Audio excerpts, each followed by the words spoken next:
Hey, remember books? They're those stacks of paper you like to put your drinks on while you watch TV or play video games. Turns out, some of them are actually worth your time.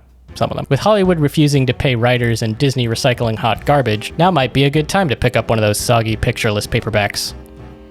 Or just watch a YouTube video on one. Do you like science fiction? Do you like stories that revolve around the ethics of murder? That's right, ladies, a child could die. Damn you! Shut up. Then you might enjoy The Ark of the Scythe by Neil Shusterman. Shusterman? One of those. I love this series, mostly for its unique concept. It asks a lot of questions about morality in a world that has found a way around it. Like, what is morality when your job is literally to kill people, and society views that as normal?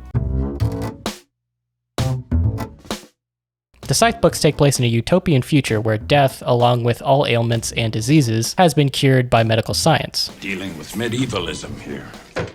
The plot centers around the Scythedom, a group of people tasked with population control. They're the only ones in the world allowed to take life, a process which they call gleaning. The story takes place in the future where there's no longer need for government. Everything is run by an AI called the Thunderhead, which can see everything and everyone and is able to control as well as prevent crime. Sort of like Rehoboam from Westworld. But the average citizen just kind of uses it as a more interactive search engine, or a parent, or a girlfriend, or kind of whatever they want it to be. The Thunderhead and the Scythedom kind of rule the world together, yet separate. The Thunderhead pretty much takes care of everything, except when it comes to the subject of death. It's unable to interfere in Scythe business, but this only pertains to death caused by a scythe. If there's ever an accident or somebody tries to unalive themselves, then these things called amber drones come over and revive them. They're then revived at a revival center, which is this world's version of a hospital. Oh yeah, and everyone has these healing nanites in their blood.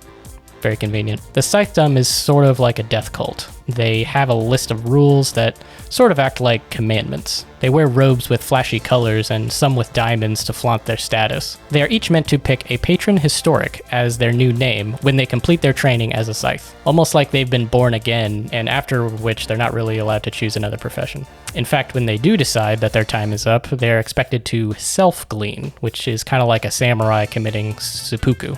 When a scythe gleans someone, they're supposed to grant the family full immunity for 1 year. This is done so by having them kiss the scythe's ring, and then it gets uploaded to their database, so that the other scythes know not to glean them. It's up to each individual scythe to glean a certain amount of people in a certain amount of time, but it's different for each one. Each scythe has a different approach. Some prefer to glean once a day, while others prefer mass gleanings, like once a month or so. Some prefer blades, some prefer knives, some prefer poison, some prefer bazookas. Just kidding, I don't know if anyone uses bazookas, but that'd be cool. They can use samurai swords, I don't know why they couldn't use bazookas. Some are more compassionate with their gleanings, while others might take a little bit too much pleasure in it. Characters and plot.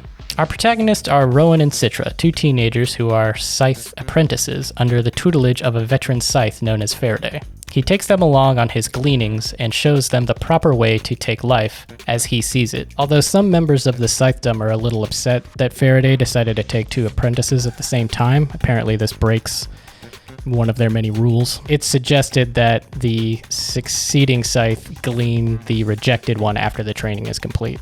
And that's pretty much how it begins, but I don't want to go too much into where it goes because I don't want to spoil anything. Okay, I'll spoil one thing. There's this one part where Faraday tells a story about this time where he had to glean a guy who was a fencing champion, and he decides to let the guy fence him over and over until he finally dies. And in the end, the fencing champion was grateful because he truly got to die doing what he loved, which was sword fighting. Awesome. Awesome story. Cool story, Faraday. Would it surprise you if I told you this was a YA series? Most YA series can be filled with tiresome tropes like love triangles or ex machinas or pale teenage heartthrobs, but thankfully none can be found in the world of the Scythe. There's only 3 books in the series with a short story collection. I think I have it over here. And one short story collection. If you're looking for like a fun dystopian sci-fi story that's maybe a little easier to read or quicker to read, I highly, highly recommend you check this one out.